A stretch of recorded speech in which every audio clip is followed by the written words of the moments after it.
بڑے پیار بھرے ان کے گیت ہوتے ہیں کسان کے، اور خوبصورت سبز نرم گھاس بچھی ہوتی ہے۔ اور یہ منظر کبھی آپ اپنے گاؤں میں موجود ہو نا، دیہات میں، یا پہاڑ ہوں، خوبصورت منظر ہو، آبشاریں بہہ رہی ہوں، جھرنے بہہ رہے ہوں، اور شمالی علاقہ جات میں، کشمیر میں، پاکستان میں، جہاں بھی آپ دیہات میں ہیں، بڑا خوبصورت منظر ہوتا ہے۔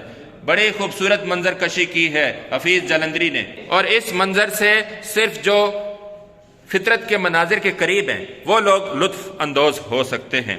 یہ شہر کے مکین، یہ شہر کے رہنے والے، مکین کے معنی لکھیں رہنے والے، یہ شہر کے رہنے والوں کی قسمت میں کھلی فضائیں نہیں، کھیت نہیں، درخت نہیں، دل فریب مناظر نہیں، فطرت کے حسین مناظر نہیں شہر والوں کی قسمت میں۔ وہ تو جب اٹھتے ہیں تو پوں پوں اور دھواں اور شور شرابہ اس کی آواز سنتے ہیں، اور یہی سنتے سنتے شہر والوں کی عمر گزر جاتی ہے، اور بیچارے ترستے ہی رہتے ہیں کہ کبھی فطرت کے مناظر سے لطف اندوز ہوں، کبھی وہ بھی ان دل فریب مناظر کو دیکھیں جو فطرت کے قریب ہیں، فطرت کو دیکھیں۔